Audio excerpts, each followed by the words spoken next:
Bonjour Léa, mais bonjour à tous. Merci beaucoup d'être présent à cette discussion. Je m'appelle Jean-Pierre Finet, je suis analyste pour le regroupement des organismes environnementaux en énergie. 8 associations environnementales au Québec qui sont des débats qui se l'énergie. Donc, j'interviens sur l'énergie. Il me fait plaisir d'être avec vous aujourd'hui et d'animer. C'est la deuxième année. L'année dernière, j'en avais fait un sur l'hydrogène. C'est toujours intéressant, ces discussions-là. Donc, c'est ça, c'est un peu pour vous faire une mise en contexte. Là, c'est ça. Aujourd'hui, on va discuter justement du rôle de la société civile dans la transition énergétique au Québec. On doit d'abord y avoir un contexte légal et politique. Et donc, on a au Québec le gouvernement qui a adopté en novembre 2020 le plan pour les pertes qui priorise l'électrification d'abord et avant tout. Et et les autres énergies renouvelables en complémentarité de l'électricité. Et le gouvernement a mis en œuvre. Et donc, il y a là aussi le gouvernement qui a mis à jour le plan directeur pour la transition énergétique. Le plan qui avait été l'objet de débat à la Régie de l'énergie pour la première version 2018-2023 et qui a été extensionné sans consultation aucune et qui contient encore quelques incongruités. Mais bon, on aura l'occasion d'en parler un peu davantage. Je vous invite à poser les questions dans le chat avant pas trop tard, là, au fur et à mesure, si vous voulez, des présentations. Et d'ailleurs, là, c'est ça, pour discuter avec nous aujourd'hui du rôle de la société civile, justement, dans la transition énergétique. On a 4 panélistes, par Mme Laure Weidel, qui est cofondatrice, co-instigatrice, c'est-à-dire de mère au sociologue, docteur, PhD, professeur associé à l'Institut des sciences de l'environnement de l'UQAM et conseillère au cabinet juridique Trudel Johnson et enfin cofondatrice d'Équiterre. Bonjour. Bonjour. Nous avons aussi M. Moustapha Ouied, qui est cofondateur et vice-président exécutif du groupe ONIM, une entreprise québécoise qui produit et commercialise des bioénergies et des bioproduits pour réduire efficacement l'empreinte carbone des produits et services. Bonjour, Moustapha. Bonjour à tous, heureux d'être ici. Nous avons aussi l'honneur d'avoir Dominique Bernier avec nous, qui est conseillère à la Centrale des syndicats du Québec, où elle s'occupe des dossiers liés à l'environnement et à la transition juste. Elle coordonne le mouvement d'action collective en transition environnementale et sociale de la CSQ, le mouvement ACT, et elle représente également le CSQ au réseau intersyndical, au conseil d'administration du Front commun pour la transition, dont elle assume la présidence. Bonjour. Et enfin, nous avons M. Martin Vaillancourt, qui est directeur général du regroupement national des régionaux en environnement du Québec, ou ce qu'on appelle, nous, dans le jargon, le RNQEC. Bonjour, Martin. Bonjour, merci pour l'invitation. Sans plus tarder, on pourra commencer la discussion. Donc, d'abord et avant tout, ce serait bien que vous puissiez nous présenter dans quelle mesure chacune de vos organisations participe à la transition énergétique. En prenant 5 minutes là, pour chacun d'entre vous, en commençant par Laure, s'il vous plaît. Avec plaisir. D'abord, merci pour l'invitation. Je trouve que c'est un magnifique sujet parce que pour moi, c'est clair que la société civile a un immense rôle à jouer dans la transition énergétique et plus largement dans la transition sociale et écologique qui s'impose pour relever les défis non seulement environnementaux, mais aussi socio-économiques, culturels, politiques, en fait, pour faire face à ces crises qui se multiplient, qui pointent à l'horizon et qui se vivent déjà par des millions de personnes. personnes à travers le monde. Donc, comment Mères au front interagit dans cet écosystème de la société civile? Bon, d'abord, décrire un peu ce que c'est comme mouvement. C'est un regroupement de mères, de grands-mères et d'alliés vraiment de tous les horizons qui se mobilisent avec l'intention de protéger l'avenir de nos enfants qu'on considère menacés par la dégradation de la vie sur Terre, donc tant les changements climatiques que aussi la perte de biodiversité, la pollution chimique et autres. Donc, ce qu'on a décidé de faire, c'est de canaliser nos craintes et notre tristesse à l'égard des constats qu'on fait et à l'égard de ce que nous rapportent les études scientifiques, de transformer cette inquiétude-là en action en mobilisant vraiment la population autour de ce que l'on souhaite tous protéger le plus. Hein. C'est quelque chose sur lequel on s'entend que c'est nécessaire de protéger, qu'on soit de gauche, de droite, qu'on soit fortuné ou pas, très scolarisé ou moins, peu importe la religion, la culture, l'âge. Il y a un consensus social quant au fait que l'avenir de nos enfants méritent d'être protégés. Donc, on s'est dit, on va mobiliser la population autour de en utilisant ces émotions-là et autour de ce sur quoi on s'entend qui est plus que nécessaire de protéger. On pense qu'en prenant ce médium, en passant beaucoup par la créativité aussi, on réussit à mettre de la pression sur les gouvernements parce que notre intention, c'est vraiment de mettre de la pression sur les gouvernements, tant au niveau fédéral, provincial que municipal, pour que les cadres réglementaires, pour que les règles du jeu changent de manière à faire en sorte que l'on tienne compte des limites des écosystèmes et que l'on change véritablement de paradigme, parce qu'à nos yeux, c'est vraiment un changement de paradigme qui est nécessaire. Ceci dit, Mères au front est un mouvement décentralisé, donc il y a plus de 8000 personnes, même 9000 maintenant, qui se sont inscrits comme Mères au front sur notre site, mais il y a 400 personnes très actives et c'est principalement des bénévoles, donc on est vraiment un mouvement citoyen qui fonctionne avec relativement peu de budget, comme bien des mouvements citoyens, mais néanmoins, le fait qu'on est sur tout le territoire, parce qu'il y a une trentaine de groupes, donc 400 personnes très actives divisées dans une trentaine de groupes, ça nous permet d'établir des liens directs avec les politiciens pour justement mettre de la pression et faire en sorte que les règles du jeu changent et qu'on construise ensemble cette société qui mise davantage sur la sobriété, par exemple. Mais j'aurai l'occasion de parler un petit peu plus de solutions en fait, sur lesquelles on plane généralement au sein du mouvement, mais l'élan est vraiment un élan du cœur puis une nécessité bien sentie de faire bouger les décideurs. Merci beaucoup. Très intéressant. Moustapha, c'est à ton tour en 5 minutes. Dis-moi, Moustapha, tu es aussi impliqué dans différentes organisations, il me semble, avec le Conseil patronal en environnement du Québec, donc tu es impliqué dans la société civile aussi, là, qui participe à la transition. Absolument. Absolument. C'est surtout ce chapeau-là que j'ai le privilège de porter plus particulièrement aujourd'hui.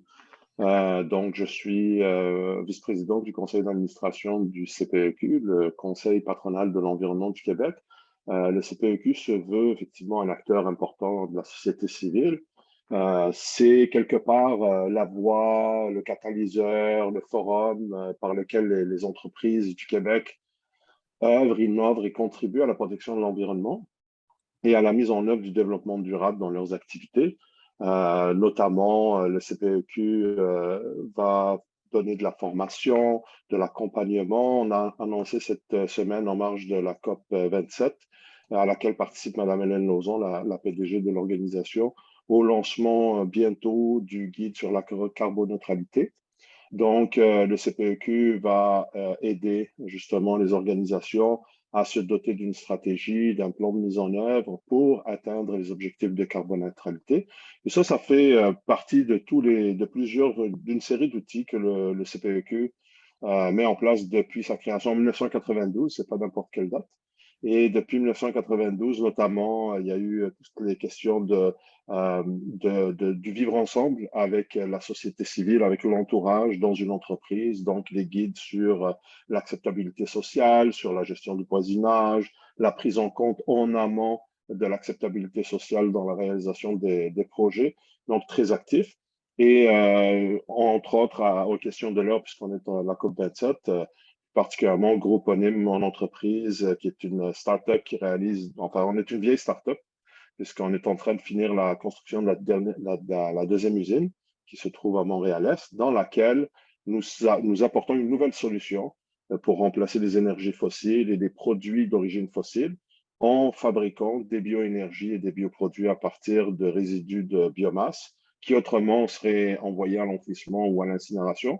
Donc, nous, on récupère ça, notamment les résidus d'élagage, des montages du Grand Montréal, on les transforme en bioénergie et bioproduits qui remplacent les énergies fossiles à un coût abordable, ce qui est une nouveauté, une innovation, parce que comme vous le savez, dans le développement durable, il faut qu'il y ait l'équilibre des trois sphères de l'économie, du social et de l'environnement.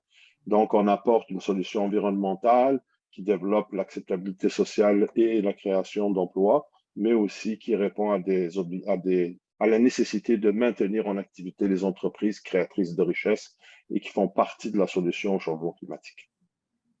Ben, merci, Moustapha. J'ai hâte d'entendre aussi tes commentaires par rapport à l'impact de l'adoption du règlement sur les combustibles propres, aussi sur oui, effectivement. ce changement de paradigme-là, justement, dont parlait Laurent. Exact. Ben, merci beaucoup. Dominique, à votre tour. Merci beaucoup pour l'invitation. C'est vraiment intéressant comme sujet et comme panel. En fait, du côté syndical, parce que je travaille à la CSQ, une centrale syndicale, depuis les tout débuts du monde syndical, les syndicats ont eu un rôle historique de contre-pouvoir, c'est-à-dire que dans la mission même des centrales syndicales, si je prends la mission de la CSQ, par exemple, c'est de défendre les intérêts économiques, professionnels et sociaux des membres. Donc, quand il s'agit d'intérêts sociaux, ben, on ne peut pas passer à côté de la question environnementale parce que ça touche toutes les sphères de la vie. On le voit de plus en plus avec les extrêmes climatiques. Mais il faut agir en prévention, en fait, parce que il n'y a pas d'emploi sur une planète morte. Donc, on doit agir dès maintenant pour changer la donne à l'échelle de la société. Puis, c'est un rôle que les syndicats ont joué dans le passé pour porter en fait plusieurs enjeux sociaux dans l'espace public, qu'on pense à l'assurance maladie, par exemple, pour ne nommer que ça, mais les syndicats ont été à l'origine de plusieurs transformations sociales d'importance au fil du temps au Québec et ailleurs dans le monde. Durant les années 90, les syndicats ont été à l'avant-scène pour réfléchir et développer le concept de transition juste, en se rendant compte justement qu'il faut être maître d'œuvre d'une réelle transition énergétique, d'une transition socio-écologique, comme on aime l'appeler davantage maintenant. Et ce concept-là a été élaboré là, par un grand nombre de syndicats à l'échelle internationale. Du côté de la CSQ, les positions en environnement remontent aux années 60, c'est-à-dire que les toutes premières positions en environnement prises en congrès datent d'il y a très longtemps déjà. Et ben, depuis 30 ans à la CSQ, on a développé un réseau qui s'appelle le Mouvement ACT, qui s'appelait autrefois les établissements verts Brundtland ou les EVB. Donc, c'est nos membres qui travaillent essentiellement dans le secteur de l'éducation, mais aussi maintenant qui couvrent d'autres secteurs, qui se sont organisés sur le terrain pour assurer une transition de leurs établissements, de leur milieu de travail, mais aussi pour éduquer les jeunes à l'environnement. Donc, il y a une éducation à l'environnement qui a été faite depuis quand même assez longtemps par nos membres et qui ont demandé à leur centrale de les soutenir. Et cette éducation-là a porté fruit puisque les tout premiers outils pédagogiques produits par les EVB à l'époque ont contribué grandement à l'implantation du recyclage dans les familles du Québec parce que les élèves revenaient sensibilisés de l'école et faisaient pression sur leurs parents pour mettre en œuvre le recyclage. Donc, on s'est rendu compte que ça fonctionnait. Maintenant, on est rendu plus loin. Le recyclage, c'est encore important, mais on sait qu'il y a vraiment des pas supplémentaires à faire et c'est ce qu'on fait. Puis, dans les rôles un petit peu plus récents, ben, on s'implique au sein du réseau intersyndical pour le climat, qui est un regroupement d'organisations syndicales qui vise à développer une communauté de pratiques puis une forme de synergie dans les pratiques syndicales en matière de transition. Et on est aussi très, très impliqué au Front commun pour la transition énergétique avec les autres acteurs syndicaux pour opérer avec le reste de la société civile la transition là, qui est nécessaire. C'est justement ce qui est intéressant de voir là, que les syndicats travaillent main dans la main avec les groupes de la société civile et les organisations. Moi, le plus récent exemple que je peux vous donner dans mon cas, quand on a annoncé il y a une couple de semaines les résultats d'une étude d'évaluation sur la situation concurrentielle des énergies de chauffage au Québec, financée en partie par le milieu HP, entre autres. C'est main dans la main que les environnementalistes, les gens de la société civile, les syndicats travaillent ensemble. Moi, je trouve ça très significatif. Ben, merci beaucoup. Martin, c'est à ton tour en 5 minutes. Oui, merci. C'est très intéressant comme discussion jusqu'à maintenant. Je vais revenir un peu à l'origine des CRE. Les CRE sont un produit de la société civile, justement, qui cherchait à s'investir en environnement. Donc, le mouvement est né dans les régions. Là, les plus vieux CRE ont plus de 45 ans. Et il y a une trentaine d'années maintenant, le gouvernement du Québec décrétait qu'il y allait avoir un conseil régional en environnement dans chacune des régions du Québec et qui allait contribuer là, à un financement de base parce qu'effectivement, l'argent est souvent le nerf de l'action. Donc, ces structures régionales-là ont été mises en place et depuis, les CRE ont toujours été impliqués sur la mobilisation des acteurs régionaux, sur l'accompagnement de ces mêmes acteurs-là, principalement les acteurs municipaux, sur les questions environnementales partout au Québec, du moins dans 16 des 17 régions.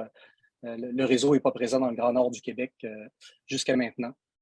Depuis une quinzaine d'années, les différentes démarches par notre propre énergie, notamment, là, ont permis de débuter le dialogue là, sur la transition énergétique. Beaucoup de sensibilisation, beaucoup d'information, d'éducation. Donc, pour amener une forme d'animation territoriale là, sur ces enjeux-là partout au Québec. Et de fil en aiguille, les CRE se sont impliqués. Aujourd'hui, les CRE, c'est 180 professionnels partout au Québec. Depuis un an maintenant, on mène un vaste programme là, qui s'appelle Climat de changement, qui nous permet de proposer des dizaines de projets, d'activités qui sont réalisés avec les acteurs dans les différentes régions.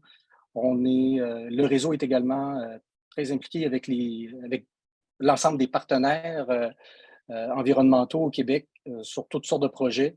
Donc, on collabore régulièrement là, avec plusieurs organisations. Plusieurs organisations cherchent aussi notre collaboration parce que, en quelque sorte, on est des acteurs régionaux. Donc, ça permet aux acteurs nationaux de proposer leurs programmes dans l'ensemble des régions en collaboration avec les CRE. Et au fil des années, là, on a intégré énormément de comités consultatifs aussi au gouvernement. Donc, on peut à la fois discuter, des fois en bilatéral, des fois avec plusieurs ministères à la fois, là, des enjeux qui sont dans les régions, des enjeux environnementaux, de comment amener la transition également là, dans les officines gouvernementales. Donc, notre principal outil, là, je le dis souvent, c'est la concertation. Donc, c'est d'arriver à mobiliser l'ensemble des parties prenantes de manière à transformer la société québécoise. Donc, un pas à la fois. Et Martin est trop humble, je pourrais continuer puis en rajouter parce que c'est au-delà de ça, le RNQEC, le regroupement national, intervient aussi en plus dans l'ombre, je dirais, à la Régie de l'énergie, fait des contributs très sérieusement au niveau de la Régie de l'énergie. On collabore aussi. Oui, merci. Tu m'amènes là, Jean-Pierre. Effectivement, depuis la création de la Régie de l'énergie, le RN est un intervenant régulier sur les causes, principalement les causes qui touchent là, les développements d'Hydro-Québec, donc le transport et distribution, tarification aussi d'électricité. On est historiquement moins présent sur les causes gazières pour une raison d'expertise qu'on a développée là, à l'interne. on est un des rares groupes à représenter uniquement le bien commun à la régie. Donc, on ne défend pas une clientèle, on ne défend pas des membres qui ont des intérêts, là, tantôt à maintenir certains services, tantôt à maintenir certains tarifs. Donc, on est parfois un peu dissonant par rapport à l'ensemble des idées là, qui sont amenées par les intervenants. Mais j'ose penser que par le passé, là, quand on a levé des drapeaux rouges, c'était des drapeaux sur lesquels là, il fallait vraiment se pencher. Puis l'actualité récente, là, notamment entourant les travaux à venir à la régie, montre que plusieurs de nos mises en garde là, sont d'actualité. Et ce forum-là est nécessaire et doit être maintenu, puis je dirais qu'il devrait même être bonifié, là, parce que c'est un des rares endroits où on peut discuter d'énergie au Québec. Et parfois, ça prend la forme, c'est un tribunal administratif aussi, donc c'est une forme un peu particulière, là, mais lorsqu'on connaît les codes, je pense que c'est un endroit pour faire progresser la transition également. Je pense que c'est la RNC qui intervient depuis le tout début, a même porté des causes. On ne sait pas, puis on a beaucoup d'atomes crochus parce que moi, je respecte beaucoup aussi. Et avec ça, on peut passer au premier sujet. Les questions sont justement pour les deux derniers, donc Martin et Dominique. Dans quelle mesure la transition énergétique engagée par le gouvernement québécois est critiquable? Permet-elle une transition juste et permet-elle un changement profond de paradigme? Et là, on peut parler de la cible, on peut parler, comme je faisais allusion tout à l'heure, que le plan pour une économie verte priorise l'électrification, mais finance des extensions de réseaux gaziers. Je pourrais continuer ça, mais c'est à votre tour. Donc, je ne sais pas lequel de vous deux voudrait se lancer. Je peux peut-être y aller. Je peux en faire un petit bout. Bien sûr, je pense qu'un premier élément qu'il faut nommer, c'est la cible que le gouvernement du Québec a fixée, une cible de 37,5 par rapport au niveau de 1990, donc une cible de réduction de gaz à effet de serre, bien sûr. Cette cible-là, on le sait, elle est grandement insuffisante, mais non seulement elle est insuffisante, mais en plus, le plan ne permettra pas de l'atteindre, selon la majorité des experts qui l'ont analysé. Donc, le plan pour une économie verte ne permet pas d'atteindre une cible qui est elle-même insuffisante. Ça, c'est le premier problème de fond. Le gouvernement se défend en disant faire preuve de pragmatisme et en disant préférer atteindre une cible plus basse plutôt que de ne pas atteindre les cibles comme ça a été fait dans le passé. Et bon, ils n'ont pas tort sur le fait que ça n'a pas été, qu'aucune des cibles n'a été atteinte dans le passé au Québec et même à plusieurs endroits dans le monde, au Canada et compagnie. Donc, c'est vrai qu'on a des croûtes à manger en matière de lutte au changement climatique un peu partout dans le monde, mais c'est important de se rendre compte que les cibles qui sont fixées à l'échelle internationale sont fixées en fonction du principe de responsabilité commune mais différenciée, c'est-à-dire que c'est une moyenne entre les pays qui doit être atteinte pour atteindre la carboneutralité. Tous les pays n'ont pas la même capacité de faire face aux réductions qui sont demandées, mais aussi tous les pays n'ont pas la même responsabilité historique dans la production des gaz à effet de serre. Et malheureusement, les pays qui ont la moins grande capacité de faire, disons, de réduire leurs gaz à effet de serre, mais aussi de mettre en œuvre une adaptation au changement climatique, sont aussi ceux qui ont le moins de responsabilité dans l'établissement de la situation actuelle. Donc, le rapport sur la juste part du Québec nous présentait il y a un an environ des résultats qui nous montrent que la juste part du Québec devrait être de 178 de réduction par rapport à 1990, ce qui paraît énorme, mais ce qui est normal parce qu'on fait partie des gros producteurs de gaz à effet de serre. On fait partie de la population au monde qui a la plus grosse empreinte écologique. Donc, c'est important de réduire bien davantage que ce qui est présenté dans le plan pour une économie verte. Le défi qui est requis pour faire face à l'urgence climatique, c'est un défi de transformation sociale en profondeur. Or, le plan pour une économie verte le présente essentiellement comme un défi technique. Se fie à l'électrification du parc automobile. Bon, si on électrifie la totalité du parc automobile du Québec, on ne fait que déplacer le problème parce que qu'est-ce que ça veut dire? Ça veut dire ça nécessite une extraction minière massive pour produire toutes les batteries qui sont nécessaires pour faire fonctionner les véhicules électriques. Et cette extraction minière-là, elle a lieu sur les territoires, notamment les territoires autochtones. Donc, c'est un déplacement massif du problème. On voit avec, dans l'Ouest, par exemple, comment les sables bitumineux ont ravagé le territoire en Alberta, en Saskatchewan, etc. Une extraction minière nécessaire pour remplacer toutes les voitures à essence par des voitures électriques causerait quelque chose d'encore pire que ça. Et c'est peu probable qu'on ait assez de ressources sur Terre pour le faire, simplement. Donc, il s'agit un petit peu d'une volonté de rassurer la population en leur laissant croire qu'on va continuer à vivre comme avant, puis qu'il n'y aura pas vraiment de transformation en profondeur de notre mode de vie. Mais c'est faux. Et ça fait seulement, disons, pelleter le problème en avant, parce qu'on sait que tôt ou tard, on va devoir changer le mode de vie en profondeur. On va devoir remettre en question le modèle économique dominant aussi.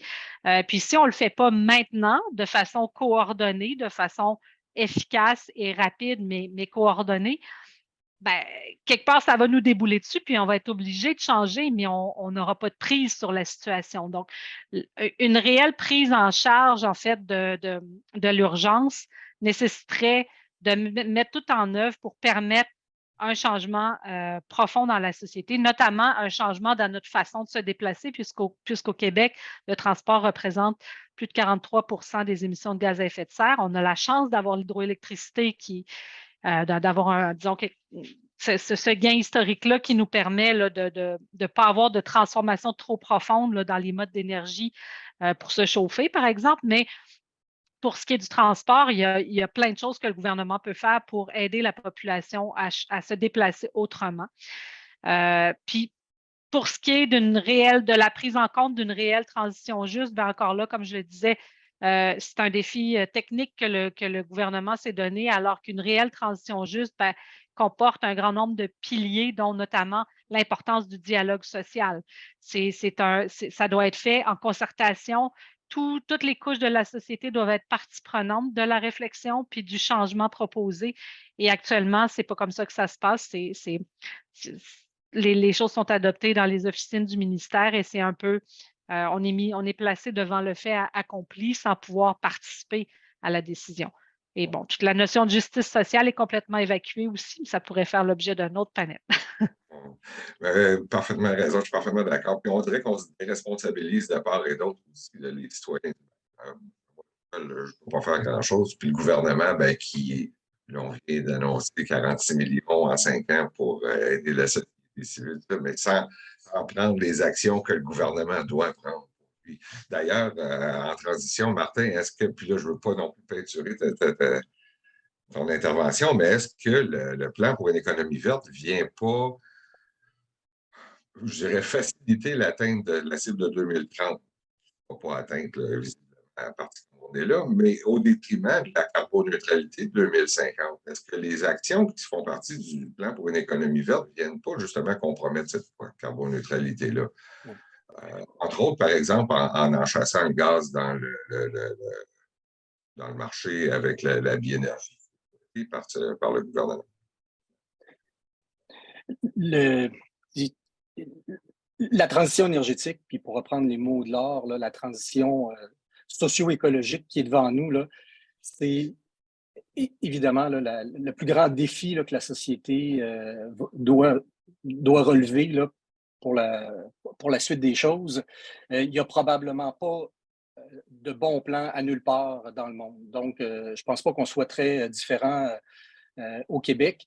On a au moins le mérite d'en avoir un qui peut être effectivement, qui a ses limites, qui ne rencontre pas l'ensemble des cibles. Et oui, il y a des choix qui ont été faits dans le PEV qui nous amènent dans des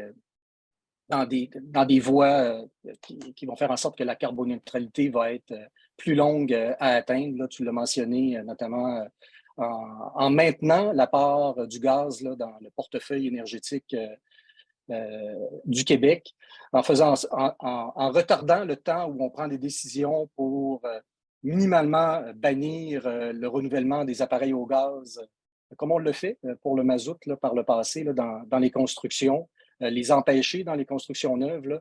C'est toutes des décisions que le gouvernement pourrait prendre à très court terme qui nous permettraient tranquillement, trop tranquillement probablement, là, de se rapprocher de la carboneutralité.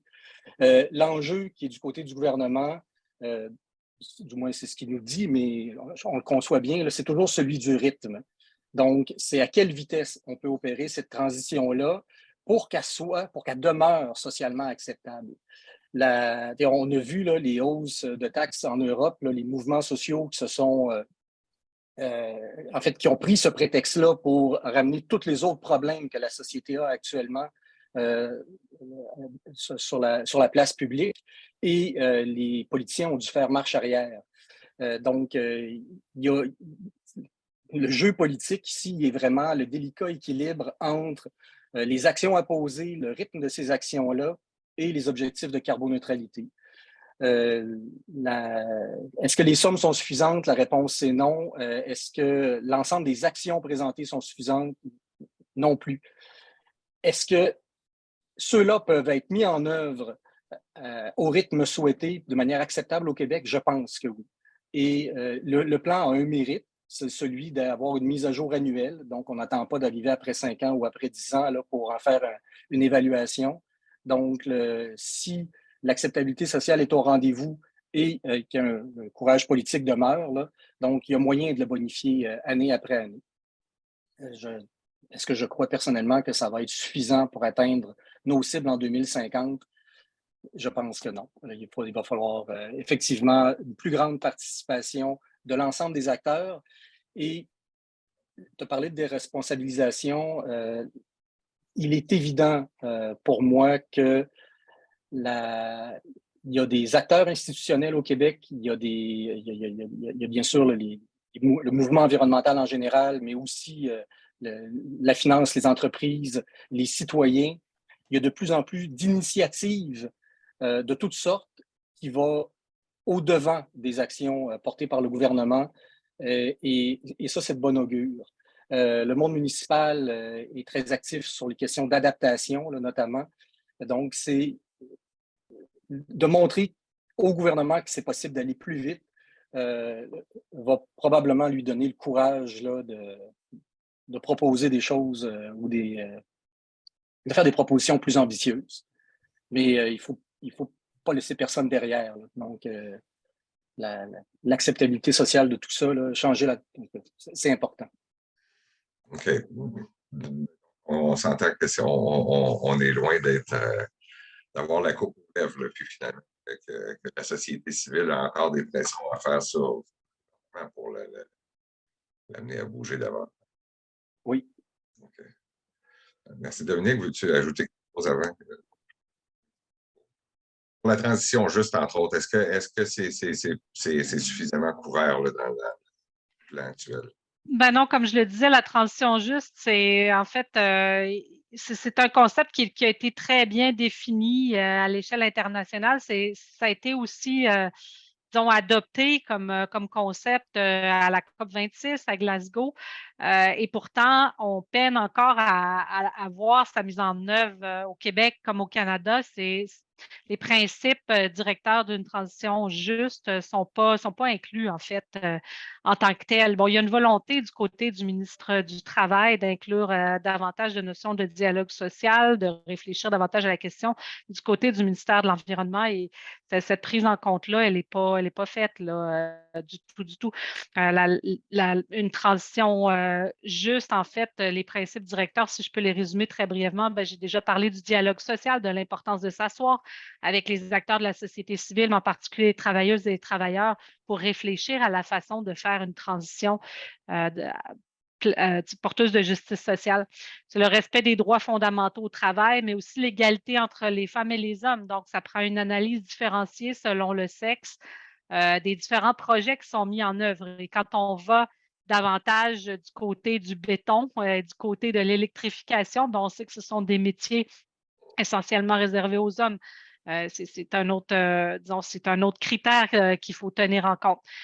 Des politiques qui soient cohérentes dans toutes les sphères de la société, des emplois décents et une coopération internationale là, très bien établie entre les pays pour s'assurer que non seulement chaque pays fasse sa juste part, mais s'assurer aussi que ceux qui ont moins les moyens de s'adapter puissent être soutenus à l'échelle internationale. Donc, tous ces principes-là sont pour ainsi dire, absents des politiques gouvernementales à l'heure actuelle. Disons, dans les faits, même si il y a une intention, mais elle ne s'est pas concrétisée. Il nous reste encore un petit peu de temps sur ce sujet-là avant qu'on passe à l'autre sujet, mais je pense être rentré dans le trop technique. Est-ce que vous croyez que ça va requérir aussi des changements fondamentaux, structurels? Puis je ne veux pas rentrer dans le compliqué, là, mais par exemple, en matière de tarification, juste pour expliquer brièvement, le mode tarifaire d'énergie est basé sur une croissance. Ça va bien tant que les volumes croissent, arrivent maintenus bas. Dans une perspective de décarbonation, la spirale de la mort est inévitable. Est-ce qu'il n'y aura pas lieu de revisiter justement les modes de tarification? Puis même chose pour l'électricité avec la valorisation de la puissance versus les économies d'énergie. Est-ce qu'il n'y a pas une refonte tarifaire en plus qui va ça, ben, dans le fond, ça nous amène au prochain sujet. C'est quels sont les freins et obstacles, bon, puis justement pour Moustapha et Laure, quels sont les freins et les obstacles? Il y en a un qui est plutôt technique, là, et structurel, donc, mais qui est justement, puis vous n'êtes pas obligé de vous en tenir à ça dans vos sujets, mais c'est un exemple que moi je vis en ce moment. C'est que je me rends compte que les obstacles, des fois, sont intrinsèques, font des habitudes. Finalement, on a toujours l'électricité au kilowattheure au risque. Mais avec la il y a des pays où les factures, même affaire pour une est-ce que vendre seulement sans frais d'accès au le mètre cube, c'est encore une idée dans une perspective de décroissance des volumes. Donc, est-ce qu'il y a des freins qui sont institutionnels finalement? Est-ce que les freins institutionnels ne sont pas les plus grands freins justement à la transition? Je ne sais pas lequel de vous deux voudrait commencer. Oui, je peux essayer. Juste te dire, Jean-Pierre, le son, on ne t'entend pas toujours bien. Ça va, ça vient. Désolé. Tu as des écouteurs. OK. C'est vraiment très passionnant, cette discussion, surtout en lien avec la société civile, parce que c'est vraiment la question aujourd'hui. Si je mets, mettons, un chapeau plus au niveau des entreprises industrielles et des obstacles de mettre en place des solutions, mettons. Aujourd'hui, c'est sûr que nous, par exemple, comme entreprise qui fournissons de la bioénergie, on avance, on se développe, on réussit à avancer nos projets grâce, d'un côté, à un soutien gouvernemental, et surtout de l'autre, à la résolution de plusieurs des entreprises, grosses industries qui sont nos clients, de trouver des solutions, de les implanter, d'aller de l'avant. Donc, moi, je constate sur le terrain vraiment une résolution, une décision à l'échelle, des fois, de très grands groupes. C'est des décisions qui se prennent à Londres ou aux États-Unis, à l'échelle du groupe, et qui dit on s'en va vers la carboneutralité. Fait que les usines en dessous, elles sont comme en mode panique. C'est quoi les solutions? Et surtout, il n'y a pas beaucoup de solutions. Vous avez mentionné tout à l'heure plusieurs éléments.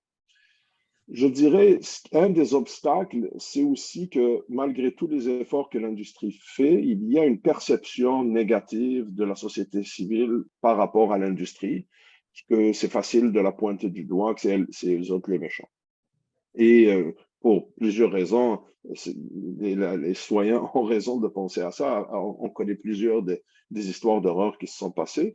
Aujourd'hui, si on veut faire la transition, c'est sûr que les installations industrielles doivent faire partie de la solution. On parlait tout à l'heure de solutions comme transport en commun et tout ça. Ça prend de l'aluminium, ça prend du fer, ça prend ça prend des outils, des matériaux pour construire de nouvelles stations, de nouveaux moyens de transport public, des vélos, etc.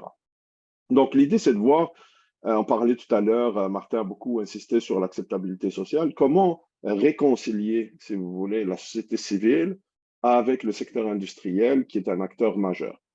Un troisième pilier de tout ça, c'est bien sûr le monde politique, les dirigeants. Et à ce moment-là, il y a comme une co-influence de la société civile vers le politique, du politique vers l'industriel, etc. Donc, la société civile peut jouer un rôle très important d'influenceur, de pression pour faire avancer les choses. De l'autre côté, au niveau gouvernemental, bon, c'est sûr que plus la société civile est consciente et veut atteindre des objectifs, plus que les politiques qui sont dictées par nos gouvernants vont aller dans ce sens.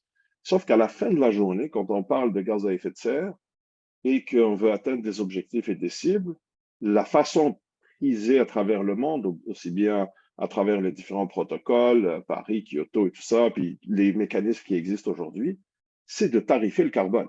C'est de mettre un prix sur les gaz à effet de serre. C'est-à-dire, dorénavant, quand vous émettez des gaz à effet de serre, ce n'est pas gratuit, ce n'est plus gratuit.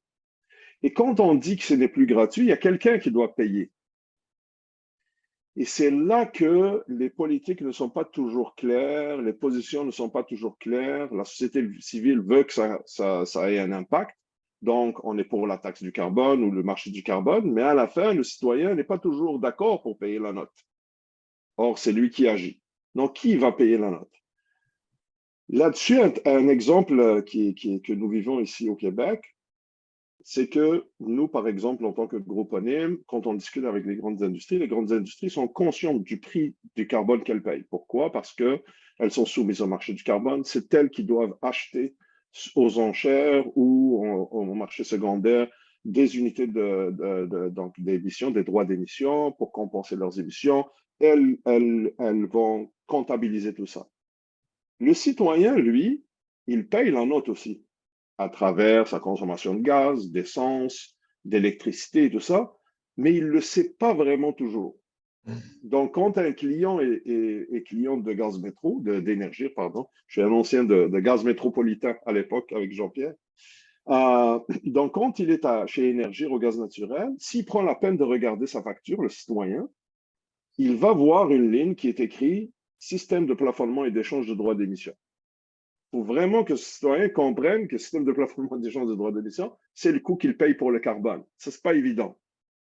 Ensuite, s'il met de l'essence dans sa voiture ou s'il paye son électricité, il y a un coût carbone qui est associé à ça, mais il ne le voit nulle part. Il est inclus là-dedans.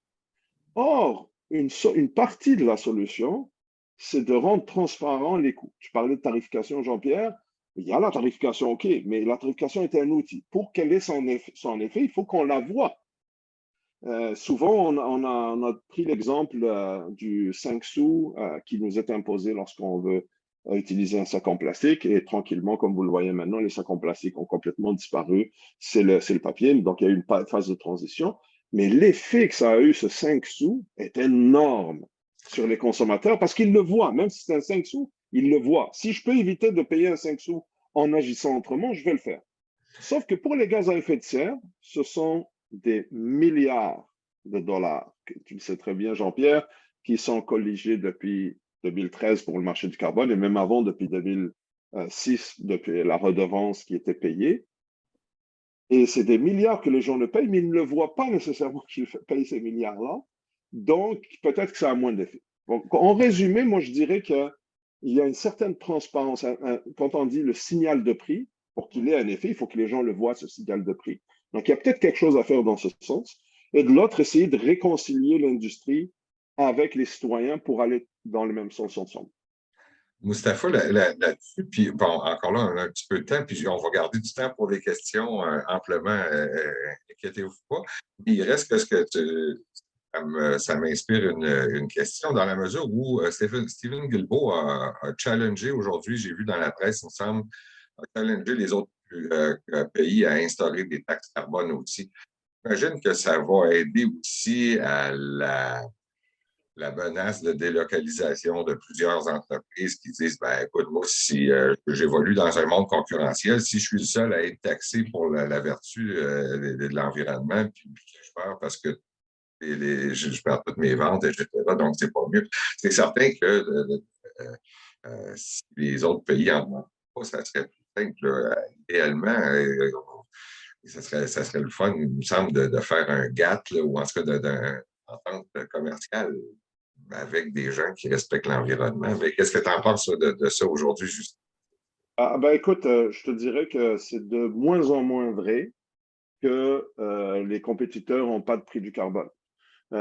C'est encore vrai pour une bonne partie. Ce n'est pas 100% des gaz à effet de serre dans le monde qui sont couverts par une taxe du carbone ou un marché du carbone. On a un survey qui est fait, un rapport annuel qui est fait par la Banque mondiale sur ils appellent ça Carbon Market Trend, je pense. Et donc, il donne vraiment un portrait de où est-ce que le carbone est réglementé dans le monde, combien ça coûte, qui met un marché du carbone. Même la Chine a un marché du carbone, un cap and trade qui est mis en place. Puis on voit même dans les prix que ce n'est pas nécessairement au Québec ou au Canada que les prix sont les plus élevés. Donc, c'est de moins en moins vrai. Le prix est en train de s'implanter, donc il y a de moins en moins de risques de délocalisation. Mais ce qu'on a vu ces derniers temps, c'est que nos juridictions, que ce soit au Québec ou au fédéral, tiennent quand même compte de ça. Donc, au Québec, dans la dernière version de la réglementation sur le marché du carbone qui va s'appliquer à partir de 2024, il y a cette notion de comparer le prix du carbone du Québec versus à l'extérieur. Et tant qu'il est vraiment supérieur à d'autres juridictions, on va en tenir en compte pour moins impacter les entreprises. Mais c'est sûr, ça ne servira absolument pas à l'environnement si tout simplement ça pousse une entreprise à délocaliser. C'est la perte d'emploi, mais c'est aussi probablement des émissions plus importantes de gaz à effet de serre lorsqu'on se déplace ailleurs. Ça fait partie des grands enjeux, oui. Mais heureusement, c'est de plus en plus de juridictions embarquent dans l'imposition de prix. Nous avons aussi, l'Europe a commencé avec cette approche et le Canada aussi l'a annoncé, il travaille là-dessus, c'est d'imposer des tarifs à la frontière pour des produits qui proviendraient d'endroits qui n'auraient pas d'imposition de carbone. D'accord? Donc ça, c'est quelque chose, c'est un dossier que travaille le fédéral. L'Europe a avancé là-dessus aussi, oui. Et plus récemment, le gouvernement du Québec a annoncé l'intégration de l'empreinte carbone dans les critères d'acquisition de biens et services du gouvernement. Donc, dans les appels d'offres, dorénavant, là, ils sont en train de mettre en place la mécanique. Et c'est un dossier sur lequel a travaillé, a contribué notamment le Conseil patronal de l'environnement du Québec, de dire, intégrant la notion de carbon footprint, donc d'empreinte carbone, dans les critères qui permettent à l'État d'acquérir des biens. On commence par l'État et ça devrait faire vraiment un effet de réaction en chaîne sur les grands donneurs d'ordre privés qui, aussi bien qu'ils vont regarder la qualité du produit, l'historique du fournisseur, les certifications qu'il obtient, mais aussi l'empreinte carbone de ses produits. Et il va donner des points de plus à ceux qui ont une empreinte la plus faible. Et dans ce sens, la plupart des fournisseurs du Québec vont être avantagés grâce notamment à l'hydroélectricité, puis bientôt les bioénergies, puis l'hydrogène vert. Merci beaucoup, Stéphane. Laure, et c'est pour commencer, c'est combien c'est-à-dire, bon, c'est quoi les freins, les principaux freins, entre autres, on a parlé un peu là, de prix du carbone. Il y a aussi, puis j'inviterai les autres panélistes aussi à vous prononcer là-dessus. Avant-hier, c'est-à-dire dimanche, le ministre Charette a annoncé une stratégie visant à encourager la société civile, comment ça s'appelle, la stratégie de mobilisation. J'aimerais savoir aussi ce que vous en pensez. C'est exactement le sujet d'aujourd'hui. D'abord, pour répondre au premier volet de la question, quel est, selon moi, le principal frein ou les principaux obstacles à la transition énergétique et plus globalement à la transition sociale économique? écologique, je dirais que c'est la nature, c'est le fonctionnement de notre système économique qui externalise les coûts environnementaux et sociaux. Mustapha l'a abordé un petit peu, le marché du carbone, le prix sur le carbone plus globalement est un moyen d'essayer de pallier à ça, mais plus globalement, c'est l'ensemble des mécanismes du marché qui pousse vers une consommation matérielle et consommation énergétique toujours plus grande. Donc, tant qu'on reste dans cette logique-là de la croissance économique qui mise avant tout sur une croissance matérielle et énergétique, parce que c'est là que ça se passe, c'est là que l'indicateur de prix s'exprime, bien évidemment, on a du mal à compétitionner avec des alternatives qui, elles, cherchent à réduire la taille de l'empreinte carbone et cherchent à réduire la taille de l'empreinte écologique de manière plus générale. Donc, c'est là quand on dit qu'il faut changer les règles du jeu et que ce sont les gouvernements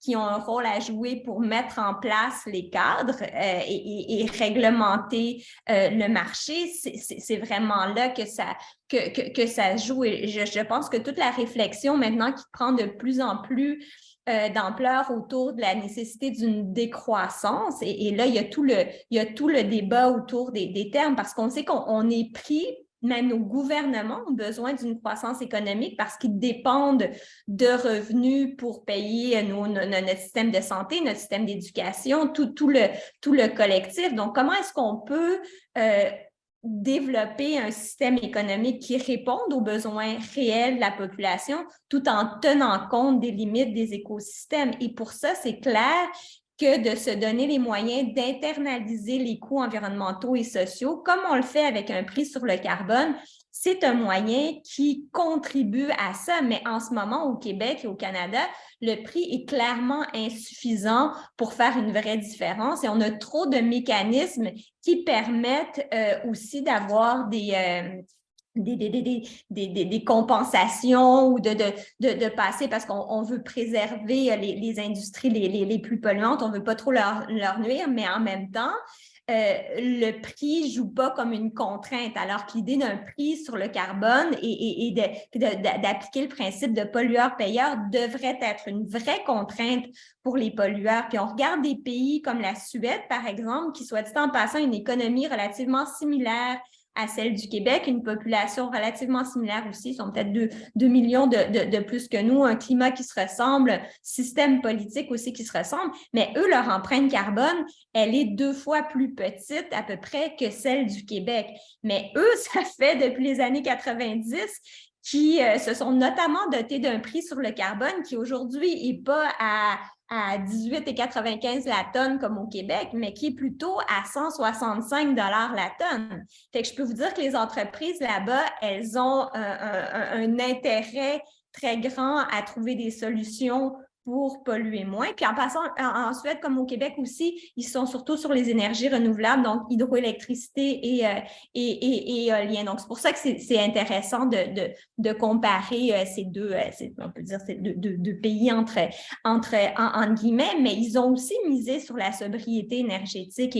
Et là aussi, il faut quand on parle de changement de paradigme, on doit aller vers les fameux 3 RV qu'on enseigne à nos enfants, notamment avec les mouvements des établissements verts Brundtland il y a si longtemps, lorsqu'on a réussi à intégrer, réduire, réutiliser, recycler, valoriser, le réduire n'est pas encore devenu un réflexe. Pourquoi? Parce qu'on est dans une société de consommation où l'identité même des personnes repose beaucoup sur ce qu'ils consomment et on associe trop dans notre tête consommation et bonheur, alors que dans les faits, toutes les études démontrent que c'est pas en augmentant à partir d'un certain seuil. Oui, il faut qu'on ait un revenu pour répondre aux besoins d'une famille et tout ça, mais après un seuil qui n'est pas si élevé que ça, les études varient, mais on dit généralement autour pour une famille de 4, de 100 000 $, l'indicateur bonheur versus revenu qui va généralement avec une augmentation de la consommation n'est plus corollaire. La qualité des liens affectifs est beaucoup plus importante. Le sens de ce qu'on fait dans la vie, que ce soit rémunéré ou pas, les comportements altruistes, les capacités de résilience, ça, c'est des éléments qui jouent plus sur le bonheur. Puis je pense que comme gouvernement, comme État, on devrait essayer de miser sur ce qui contribue le plus au bien-être et au bonheur de nos citoyens. Il fait intéressant, les pays scandinaves, notamment en Suède, ont un indice de bonheur très élevé. Donc, ce n'est pas parce qu'on les encourage à prendre plus le transport en commun, à bouger plus, à manger moins de viande et autres qui sont moins heureux. Fait quand on parlait, Dominique parlait très justement de la nécessité de changer les modes de vie, c'est ce que nous disent les rapports du GIEC aussi, surtout le dernier sorti au mois d'avril, mais il faut qu'on mette en place, qu'on donne des alternatives aux citoyens et citoyennes pour faciliter des décisions qui vont être favorables à une transition énergétique, mais aussi à souvent des habitudes de vie qu'on le voit qui sont non seulement bénéfiques pour l'environnement, mais pour la santé humaine. Hein. Les investissements dans le transport en commun ont des impacts très, très positifs sur la santé des gens, dans les infrastructures, le verdissement, la conservation des milieux naturels. Puis ça, c'est des données qui, quand on regarde l'économie à moyen et long terme, ont des bénéfices extrêmement importants, mais que nos gouvernements, surtout le gouvernement actuel, le gouvernement caquiste, qui est dans une vieille vision de l'économie où il associe le bonheur, c'est une maison en banlieue avec un garage à 2 portes pleine de stock, là. Alors que les études sur le bonheur démontrent que c'est pas ça. Donc, quand on dit changement de paradigme, il faut aider les gens à sortir de cette société, non pas juste de consommation, mais de surconsommation. Et les solutions sont là, mais il faut soutenir des entreprises. Il faut que les entreprises, en ayant des règles, donc par la réglementation, par des mesures éco-fiscales, par des investissements dans des vraies solutions, nous poussent tous ensemble, toute la société, donc tant les entreprises que les individus, à faire des choix qui auront une plus petite empreinte écologique. On doit passer au prochain bloc, mais juste avant, tu as mentionné les 3 RV. Expliquez pourquoi on a Recycle Québec, mais on n'a pas Réduire Québec ou Réutiliser Québec? Parce qu'il n'y a pas d'argent à faire avec ça? Ou... Bonne question, j'ai pas la réponse, mais je pense que encore une fois, on a tendance à miser sur les technologies comme solution miracle, puis comme si qu'en recyclant, ça allait disparaître, puis on avait un petit miracle qui se produisait. Puis le recyclage fait des petits miracles, puis je pense que c'est très important le travail qui se fait dans ce secteur-là, mais avant, il faut réduire à la source, c'est bien évident, mais quand on dit qu'il faut repenser l'économie, il faut repenser notre consommation, c'est tout ça, mais je pense qu'il faut aussi repenser même notre identité, notre rapport au matériel. Je pense qu'on a une réflexion encore plus fondamentale à faire. Puis nous, on est privilégiés au Québec parce qu'on est dans une société d'abondance où on a accès à l'éducation, on peut répondre à nos besoins de base pour la majorité, même s'il y a une augmentation des inégalités. On doit aussi travailler là-dessus, mais on a un ensemble de solutions. Et le Québec a tout ce qu'il faut pour devenir une vraie locomotive de la transition et bien plus que juste en misant sur l'électrification qui, on le sait, est clairement insuffisante. Il faut faire plus et je suis convaincue qu'on en sortira vraiment gagnant comme société, comme humains habitant ce magnifique territoire qui est le nôtre. Merci. Puis Jean-Pierre, juste pour ton commentaire, suite à un rapport du BAP assez détaillé, qui a fourni des recommandations, Recycle Québec, dans son plan, est en train de vraiment focaliser sur la réduction à la source et la réutilisation. Oui, l'économie Alléluia. circulaire aussi, Oui, absolument, qui est incontournable. L'économie circulaire, oui, exact. D'ailleurs, j'aimerais saluer ici la Ville de Montréal, Fonds d'action, Recycle Québec aussi, qui ont monté le fonds en économie circulaire, dont Groupe Onim fait partie des premiers investissements là, pour la construction de notre usine à Montréal-Est. Fait que, oui, définitivement. Fantastique. Merci beaucoup. Ben, on va passer au dernier bloc, qui est la question de synergie et de conclusion. Donc, quelles sont, selon vous, les prochaines étapes pour accélérer la transition énergétique et de la part de qui? Le gouvernement, société civile. On va commencer par Martin Vaillancourt, entre autres sur le rôle des institutions dans l'exemplarité. Oui, probablement, en fait, assurément un rôle d'exemplarité, puis surtout de cohérence. La dernière fois qu'on a travaillé à la modernisation de la loi sur la qualité de l'environnement, dans les discussions, il était question d'un test climat. Donc, quand le ministère de l'Environnement allait recevoir des projets à évaluer, est-ce que ce projet-là pouvait favoriser l'atteinte des cibles climatiques ou pas? Donc, ça devenait... Et malheureusement, ce test climat-là, il n'est toujours pas en place, là, et il tarde à se concrétiser, mais ça ne devrait pas être une responsabilité uniquement du ministère de l'Environnement. Il devrait y avoir une analyse des impacts climatiques de tout projet de loi qui arrive au Conseil des ministres.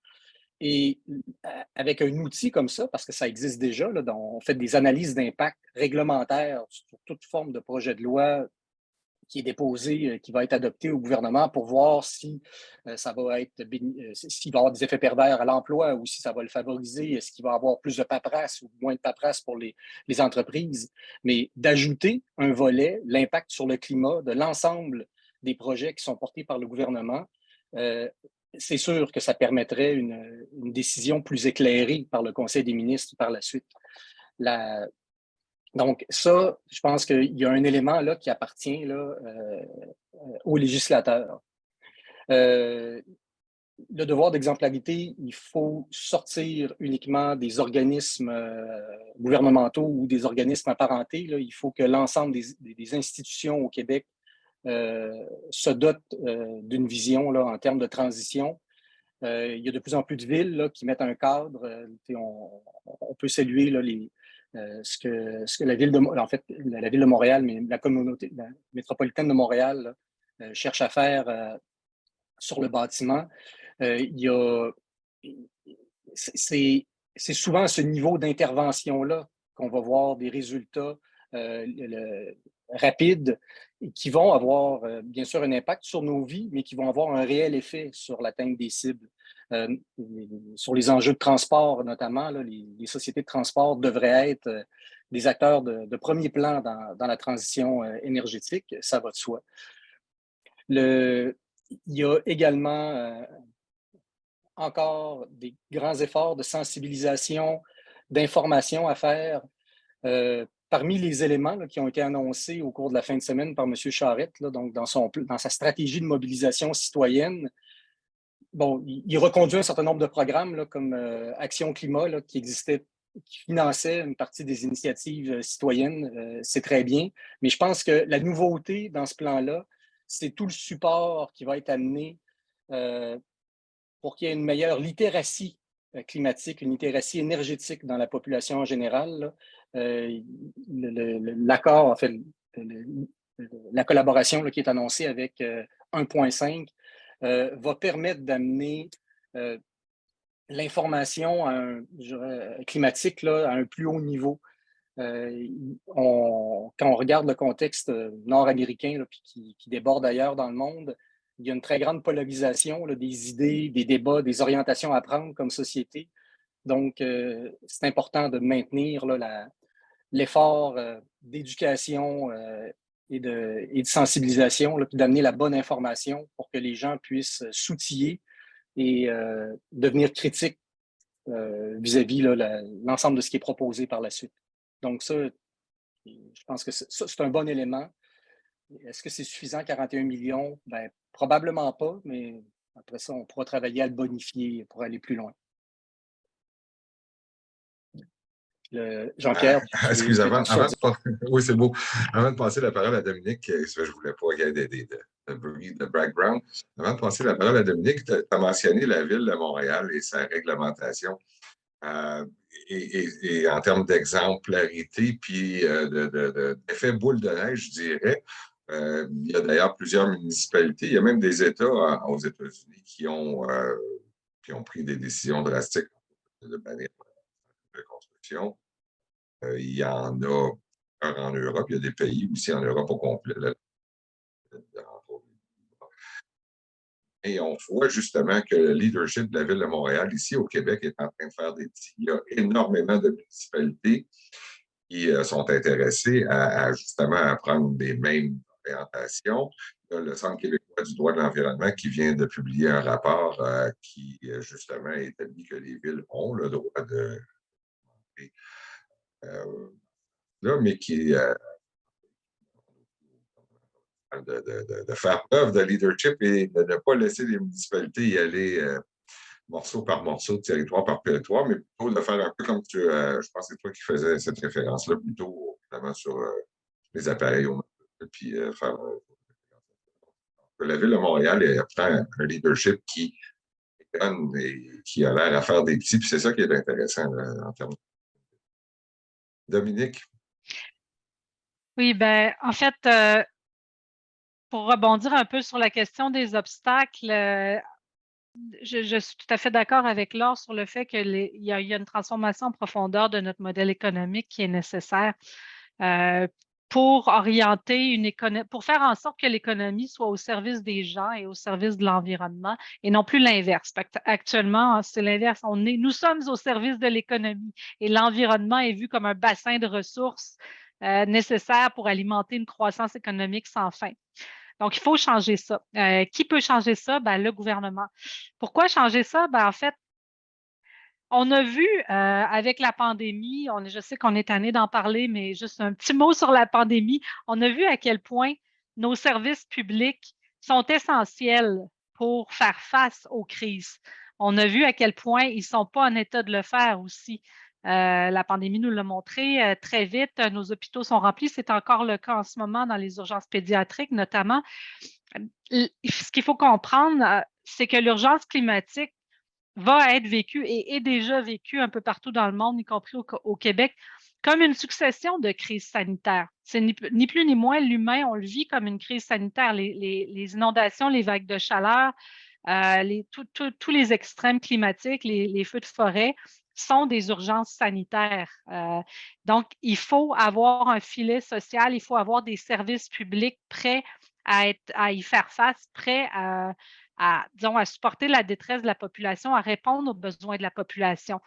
Si on investit massivement dans les services publics, ce que ça fait, c'est que d'une part, on peut faire transiter l'économie d'une économie axée sur le profit à une économie axée sur les services à la population. Les emplois dans les services publics sont des emplois à faible empreinte carbone, généralement aussi. Donc, ça opère, dans le fond, cette transition-là quand on réinvestit dans les services publics.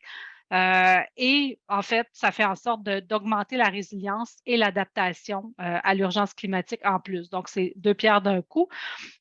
Pour nous, c'est absolument essentiel. Vous allez dire que je prêche pour ma paroisse vu que je travaille pour un syndicat qui représente des gens dans les services publics, mais on n'a rien à gagner de ça en tant que tel, disons à titre comme travailleuses et travailleurs des services publics, mais la société dans son ensemble a à y gagner si on réinvestit dans notre filet social.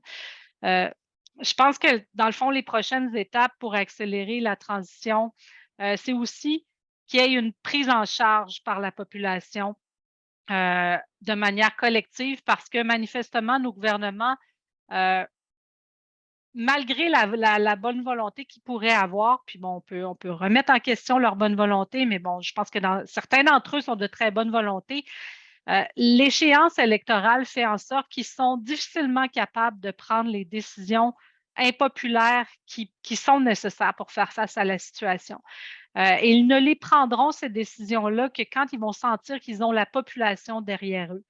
D'où l'importance de se mettre en action collectivement et de développer, en fait, le modèle de société qu'on veut, un petit peu en parallèle de ce qui existe déjà, afin que les citoyennes et les citoyens puissent s'investir concrètement dans leur milieu, que ce soit dans leur collectivité ou alors dans leur milieu de travail pour changer les choses.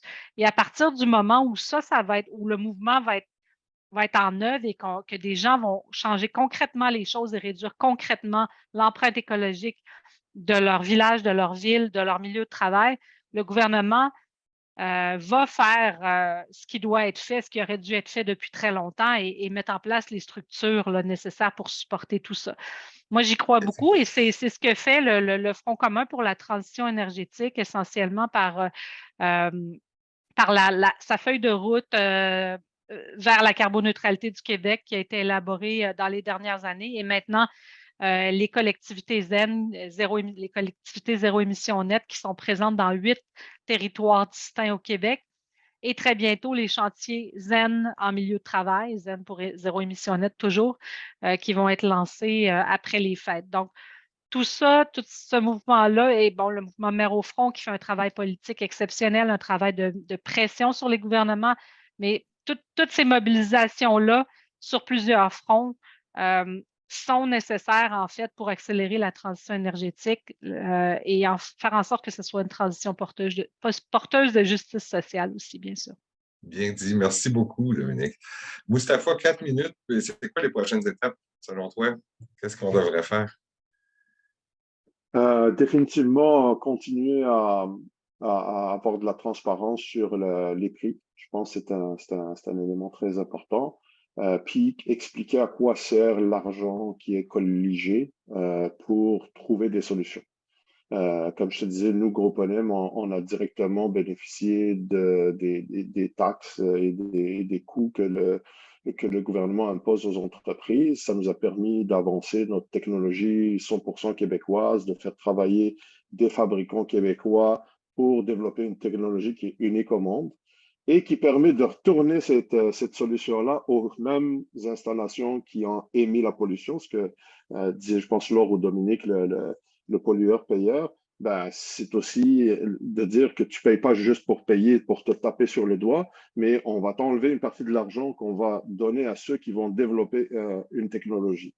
Donc, il y a encore des obstacles, bien sûr, d'adoption et tout ça, mais ça fait 10 ans qu'on développe cette solution et on voit un énorme changement d'attitude de la part des utilisateurs finaux des grandes industries avec des cibles de carboneutralité. Ils sont beaucoup plus à l'écoute et prêts à prendre des risques parce que à la fin de la journée, tu parlais, Jean-Pierre, des obstacles au niveau, bien sûr, institutionnel, plus au niveau de l'État. Il y a aussi des obstacles humains de résistance au changement. Il ne faut pas les ignorer. C'est un aspect social très important. Et on parle des entreprises, mais les entreprises, ça n'existe pas. Ce qui existe, c'est les êtres humains derrière qui opèrent la machine ou qui travaillent. Donc, des fois, on le voit, même si la haute direction impose une direction, il y a naturellement une résistance au changement qui est tout à fait saine, qui est tout à fait acceptable et qu'on doit travailler. De l'autre côté, je dirais, on vit une espèce d'enjeu important, c'est que le gouvernement, conscient de l'obligation d'atteindre les objectifs, va soutenir des solutions, même s'il y en a une sur 10 qui réussit, mais c'est un game changer, excusez l'expression, puis ça avance. Par contre, de l'autre côté, nos mécanismes réglementaires ne sont pas nécessairement bien adaptés aujourd'hui au type de solution qui vient s'implanter. Donc, nous, par exemple, on n'est pas un valorisateur de biomasse, on est un transformateur de biomasse qui donne ça à des industries dont une partie est valorisée énergétiquement, une partie retourne à l'agriculture et tout ça. Donc, nous, on est un transformateur, mais on est géré comme si c'était nous qui brûlions toute cette... parce que les mécanismes réglementaires sont ça. Donc, on en fait face à des obligations de demande de permis, tout ça, ce qui est tout à fait normal, mais on s'en va le plus souvent avec le plus contraignant. Et donc, il y a nécessairement, c'est un des obstacles, il y a nécessairement une adaptation de la réglementation des permis, sachant que la solution qu'on apporte, ultimement, va bénéficier à l'environnement dans sa réduction. Donc, c'est les deux éléments qu'il faut travailler, continuer à conscientiser les citoyens sur l'importance de continuer à agir, mais aussi au niveau gouvernemental, d'adapter les mécanismes en place. Merci, Mustapha. Laure, le mot de la fin en 4 minutes, les recommandations, qu'est-ce qu'il faut faire pour les prochaines étapes? Mais je pense qu'il faut continuer à se mobiliser au sein de toutes sortes d'initiatives. Il y en a plein autour de nous. On est tous des acteurs de changement, que ce soit dans notre milieu de travail, que ce soit dans les écoles où nos enfants vont, dans notre municipalité, à toutes les échelles. Parce qu'il faut se rappeler que la société change parce que les gens changent et les gens changent parce que la société change. Et ça prend un déclic gouvernemental. S'il n'y a pas de pression citoyenne, les règles du jeu ne vont pas changer.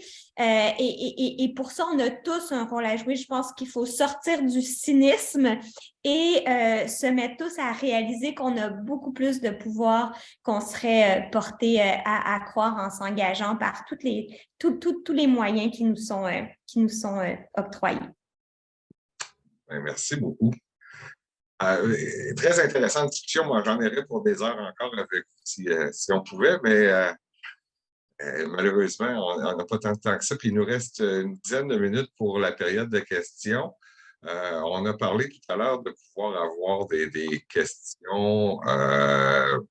Puis on a des questions dans le chat, là, qu'il y en a qui rentrent, mais si vous voulez les poser de vive voix, vous pouvez allumer votre caméra et les poser directement à un ou l'autre des panélistes ou à l'ensemble des panélistes. Est-ce que quelqu'un veut poser la première question?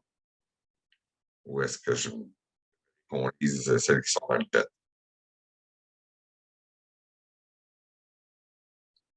Ah, Anne.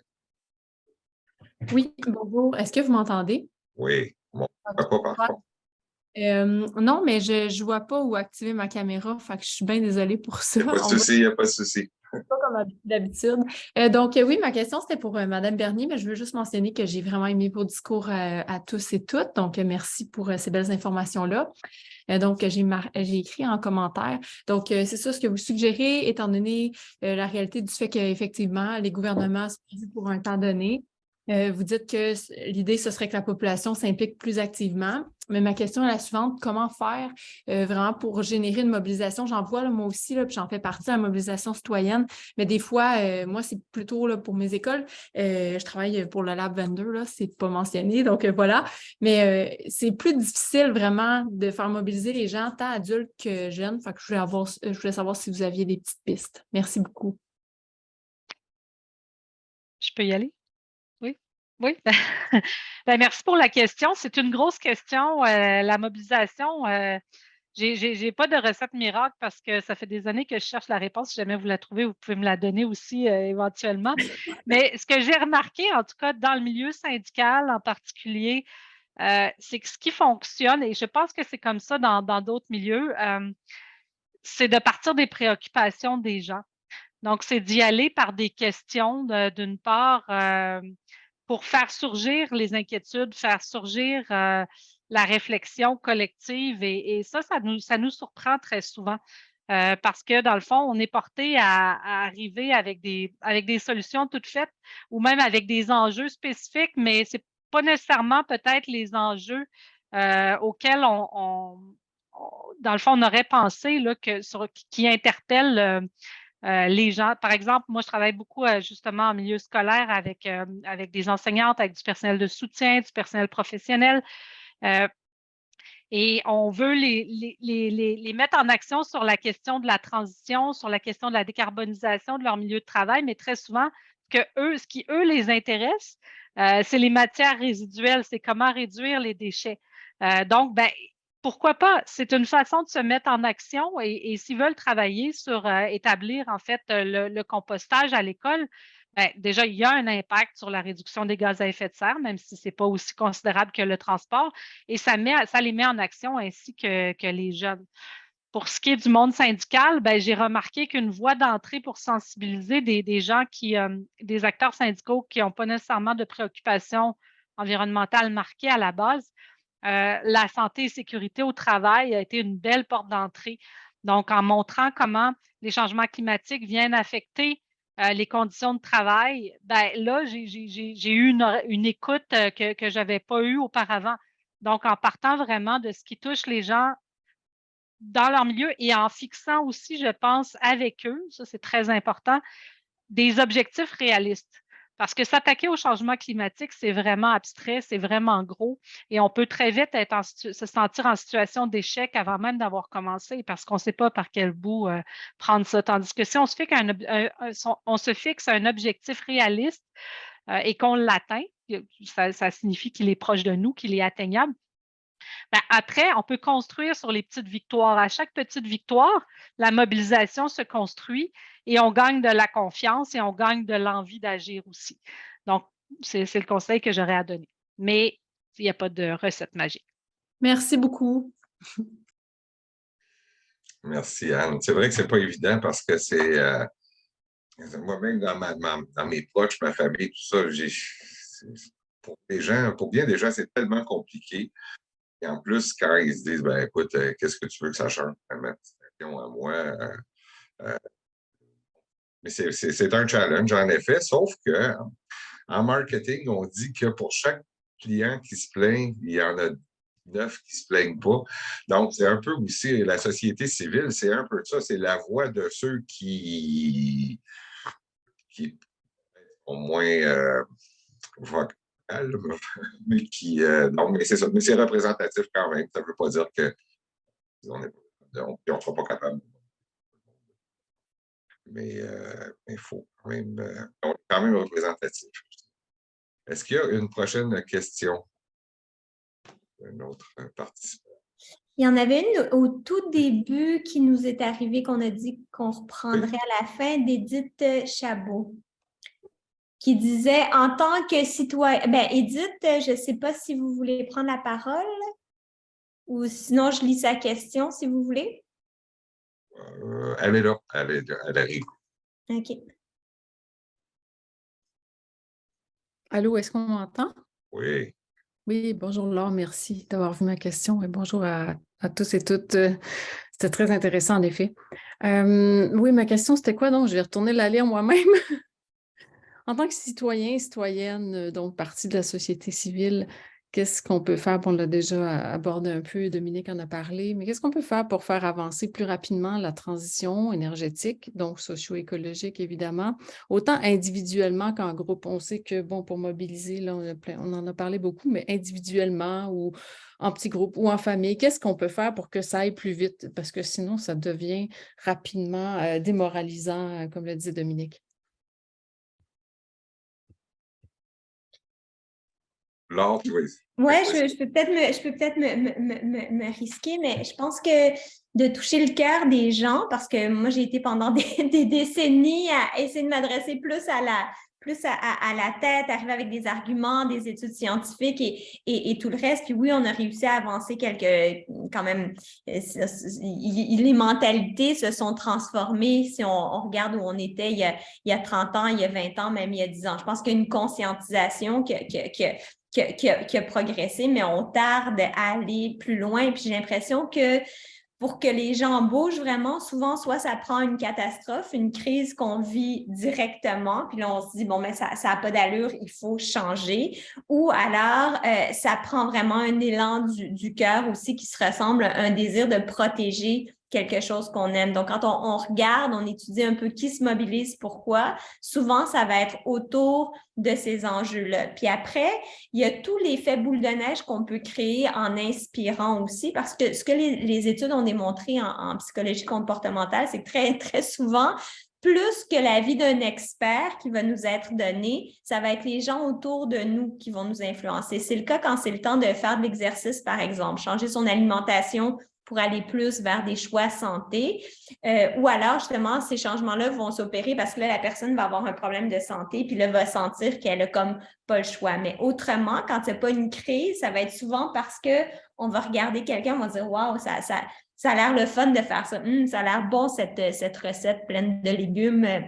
Et autres. Donc, je pense que d'aller vers le plaisir aussi, de sentir qu'on fait partie du changement, qu'on appartient à quelque chose de plus grand que nous, ça amène du positif, ça amène du bonheur, ça amène de la joie. Puis ça, c'est motivant parce que quand on reste juste le nez sur les études scientifiques, c'est facile de se dire le problème est tellement grand, qu'est-ce que ça va changer si moi, je me prive de prendre l'avion ou de manger mon steak ou d'avoir une auto de plus dans ma cour. C'est de construire quelque chose de beau autrement. Puis pour revenir sur les propos d'avant, il y a Erika Chenoweth, qui est une politologue de Harvard, qui étudie un petit peu qu'est-ce qui amène les sociétés, les systèmes politiques à changer. Et elle, selon les études qu'elle fait, disait qu'à partir du moment où tu as 3,5% de la population qui est vraiment mobilisée, vraiment motivée à faire des choses, mais de manière sérieuse, là, on assiste à des transformations sociétales beaucoup plus importantes.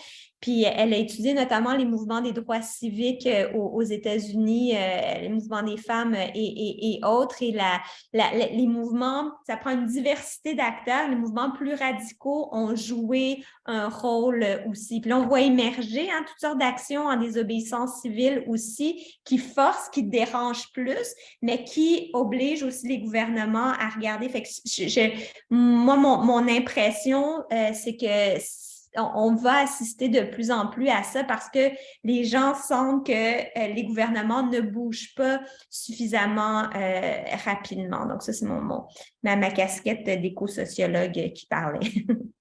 Si je pourrais juste compléter, dans le fond, ce qu'on peut faire, c'est de persévérer. Puis je pense que l'art est le parfait exemple de persévérance après toutes ces années à avoir démarré Équiterre un peu à contre-courant. À l'époque, c'était des granoles, c'était pas les environnementalistes et tout ça. Puis non, il faut justement, parce qu'atteindre ce 3,5 %-là, c'est faisable. Et donc, c'est le point de bascule. Et puis, donc, il faut persévérer. Il n'y a personne qui a dit que ce serait facile, sauf que là, il y a une certaine effervescence qui est encourageante, qui fait en sorte qu'on arrive à des actions plus probantes que ce qu'on avait vécu jusqu'à tout récemment. On a le temps pour une dernière question. Il y avait Félix, il y avait aussi Valéria. Est-ce qu'on a le temps pour deux? Félix? Oui, bonjour. Tout d'abord, merci beaucoup d'être présent. Une discussion très intéressante, mais ça va un peu dans la discussion que vous aviez précédemment.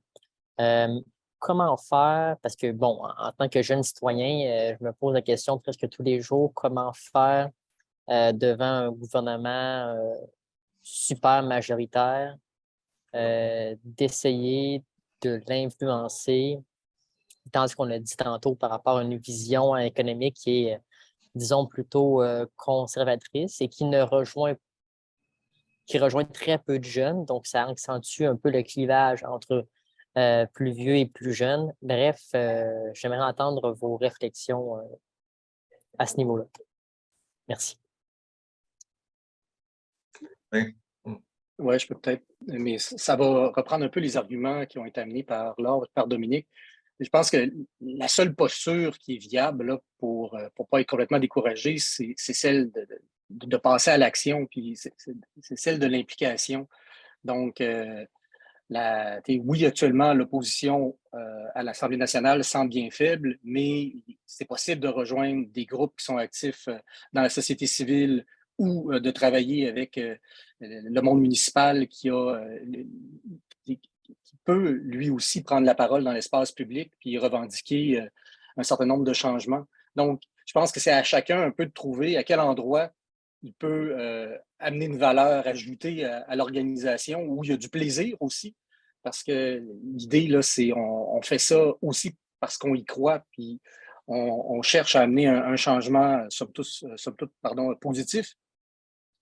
Donc, de prendre une posture un peu volontaire qui permet, c'est la seule qui permet d'avancer quand on a l'impression que ce n'est pas l'ensemble des conditions là, qui sont idéales pour que le changement soit spontanément proposé. Mais il y a toutes sortes d'actions dans la société civile, puis ils sont tous très, très complémentaires. Là. Il y a peut-être juste les extrêmes là, qui sont pas toujours réconciliables, mais pour la grande majorité du mouvement, il y a un travail ensemble là, qui est possible. Donc, c'est cette force-là là, qui fait en sorte qu'on devient, je pense, un mouvement citoyen. Puis 3,5 % au Québec, là, c'est 280 000 personnes. C'est pas tant de monde que ça. Bien, merci, Martin. Il est 5 heures, il est passé 5 heures même. On est 1 minute en retard. Il y a d'autres questions. Il y en a entre autres sur la stratégie de mobilisation et tout ça. Juste un mot là-dessus avant de terminer, puis avant de passer la parole à Lucas. Bon, je pense que oui, c'est bien, c'est pas mauvais, là, mobilisation, mais ça ne doit pas responsabiliser le gouvernement de prendre certaines décisions. Sur ce, ben, merci beaucoup à tous. Je laisse Léa terminer, conclure. Oui, merci beaucoup Jean-Pierre. Donc, merci à tous. C'est là qu'on clôture le panel. Un très grand merci à nos panélistes, donc Dominique, Mustapha, Laure et Martin, pour vos apports très intéressants et qui je pense, a permis à tout le monde d'en apprendre davantage sur cette question. Et merci à Jean-Pierre pour avoir animé la discussion. Donc, bonne soirée à tous et on espère vous revoir très prochainement pour la suite de nos panels. Merci encore. Merci, bonne soirée, au revoir. Merci, un plaisir. Au revoir. Bonne soirée, merci beaucoup.